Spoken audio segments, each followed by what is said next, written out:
Faqad qala Allah subhanahu wa ta'ala fi kitabil karim wa huwa asdaqul qailin. A'udzu billahi minasyaitonir rajim. Bismillahirrahmanirrahim. Ya ayyuhalladzina amanu taqullaha haqqa tuqatih wa la tamutunna illa wa antum muslimun.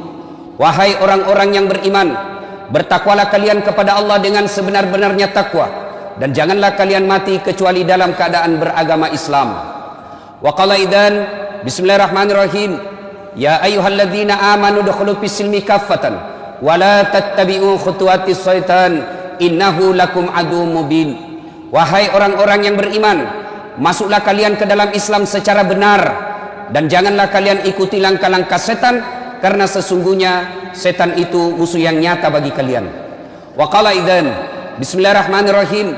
Innallaha wa malaikatahu yusalluna 'alan nabi ya ayyuhalladzina amanu sallu alaihi wa sallimu taslima. Sesungguhnya Allah dan para malaikatnya bersalawat kepada Rasulullah Muhammad sallallahu alaihi wasallam.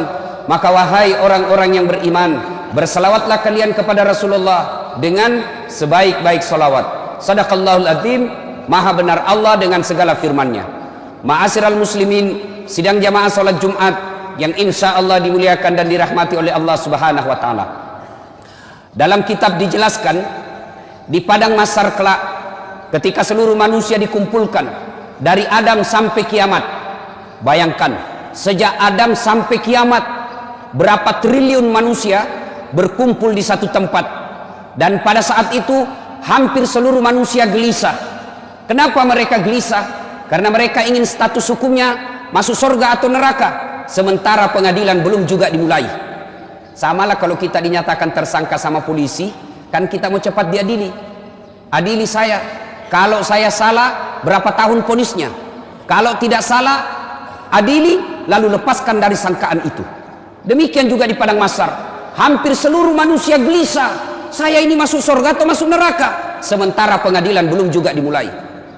Dalam keadaan gelisah itu, datanglah sekelompok manusia menghadap kepada Nabi Adam. Ya Adam, engkau adalah bapak kami semua. Tolong menghadap kepada Allah, berdoa supaya segera dibuka pengadilan. Mendengar ini Nabi Adam geleng kepala. Saya malu ketemu Allah hari ini. Kenapa? Saya pernah makan barang haram sekali waktu saya hidup. Di mana mau kusimpan mukaku? Adam alaihi salam sekali makan barang haram, malu ketemu Allah di akhirat kelak. Di mana mereka yang pegawai negeri, sejak masuk pegawai negeri nyogok, seluruh gaji-gajinya sampai pensiun haram di sisi Allah. Seumur-umurnya makan barang haram, di mana mau kau simpan mukamu nanti di akhirat? Lalu Nabi Adam berkata, silakan kau datang kepada Nabi Ibrahim alaihissalam, minta kepada Ibrahim alaihissalam. Datang lagi sekelompok manusia ini.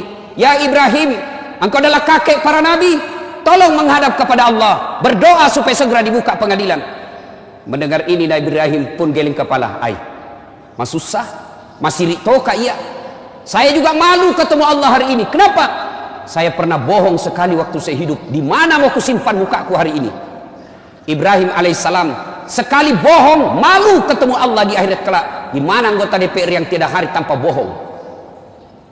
Di mana para politisi ketika kampanye pilkada, pilgub, pilpres, banyak janjinya, setelah terpilih tidak pernah dilaksanakan janjimu? Di mana kau nanti di akhirat? Dicari kau nanti dengan Allah. Mana ini pembohong semua? Ibrahim alaihissalam sekali bohong, malu ketemu Allah. Di mana kita yang politisi tidak hari tanpa bohong?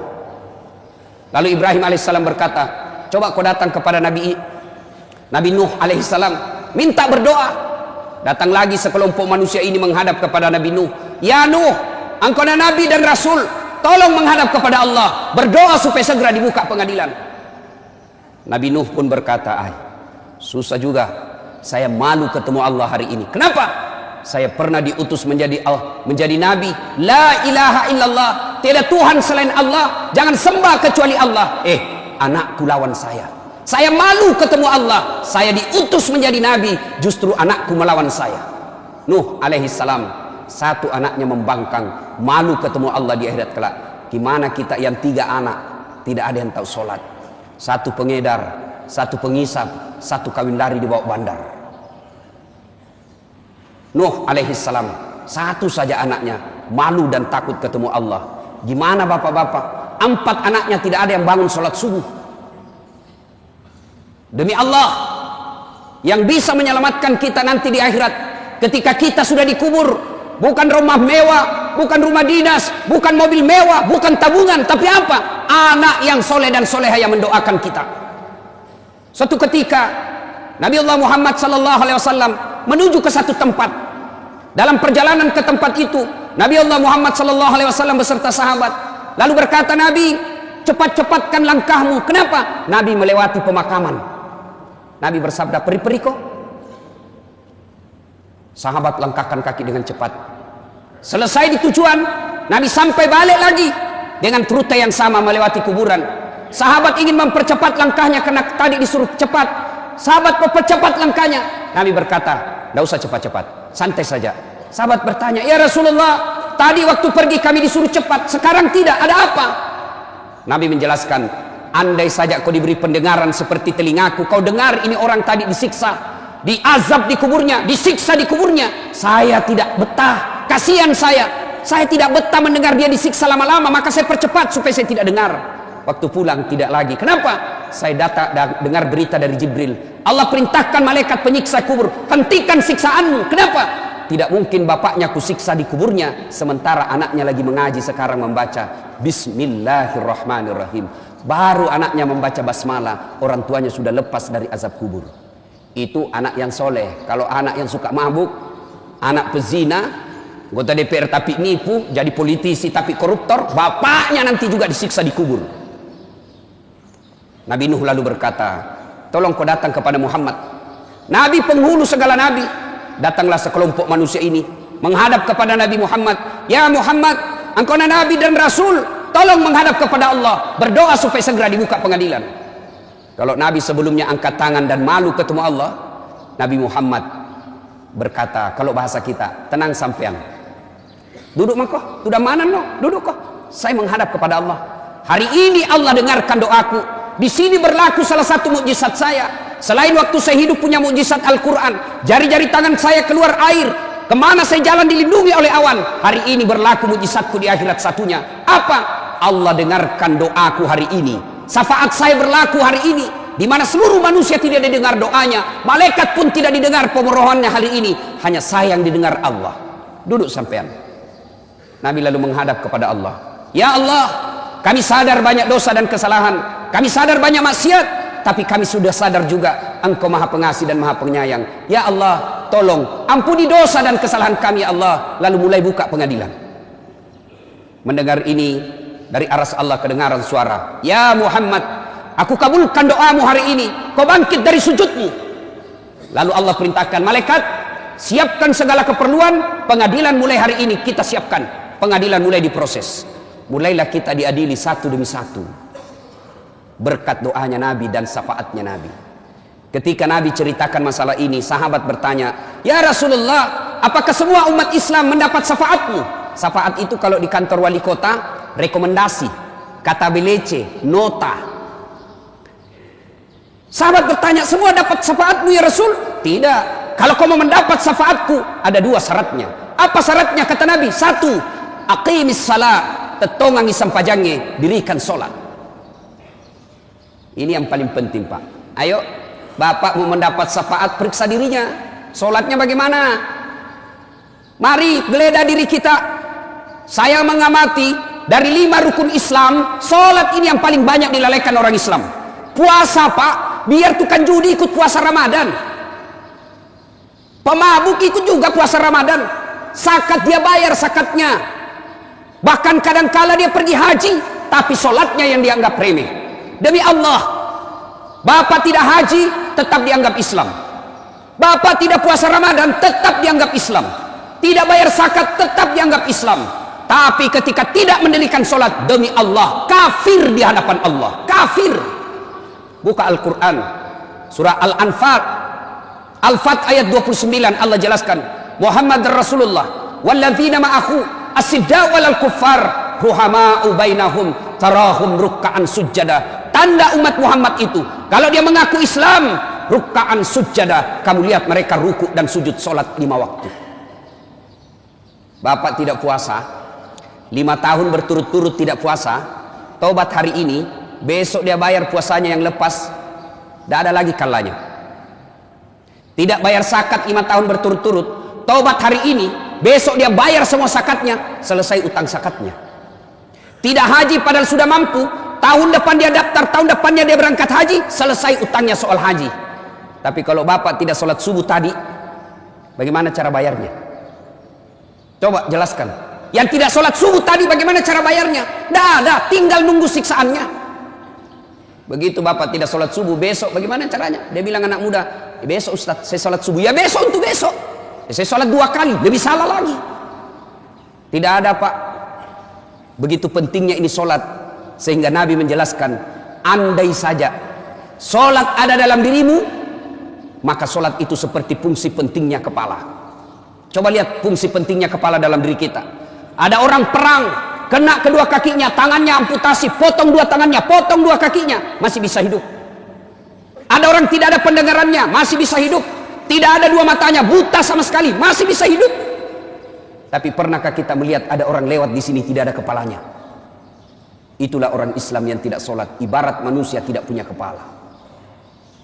Gimana Allah mau kasih, Nabi mau kasih kita syafaat? Jangankan 5 waktu, sholat Jumat saja terlambat. Ini saya masuk di sini setengah, sudah mulai azan masih setengah. Yang setengah ke belakang, yang terlambat, dengar baik-baik. Bapak sah sholat Jumatnya, cuma sudah tidak terdaftar di absennya malaikat. Sah sholat Jumatnya, tapi sudah tidak tercatat di buku hadirnya malaikat. Begitu hatib naik baca khutbah Assalamualaikum, buku malaikat tutup, lapor yang terlambat datang tidak ada dalam namanya. Itu ciri-cirinya, coba lihat, tandai mukanya mereka pak. Mereka itu paling terlambat datang, paling cepat pulang. Assalamualaikum, assalamualaikum, lompat. Baru mau masuk surga, nenekmu punya surga. Cuma sholat Jumat andalannya sekali sepekan, itu pun terlambat, paling cepat pulang. Gimana kita nanti berhadapan dengan Allah? A'udzubillah min dzalik. Kita berdoa kepada Allah. Ya Allah, berikan saya kebahagiaan. Ya Allah, berikan saya kemuliaan. Ya Allah, sukseskan usahaku. Ya Allah, perbaiki rumah tanggaku. Allah jawab permohonan kita. Hayya 'alas shalah, sini saya kasih kau kemohonanmu. Hayya 'alal falah, sini saya kasih kau kemenanganmu. Apa yang kau mau, sini.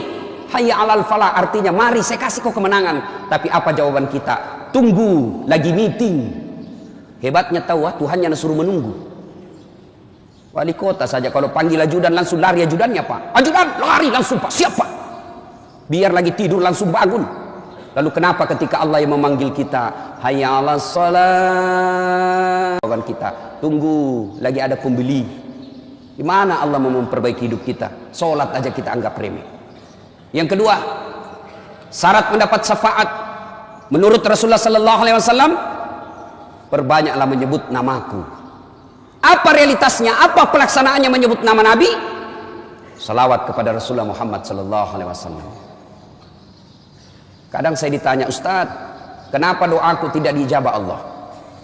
Kenapa doaku tidak dijawab Allah? Salah satu sebabnya, siapa yang berdoa tidak diawali dan diakhiri dengan salawat, maka doanya tergantung antara langit dan bumi.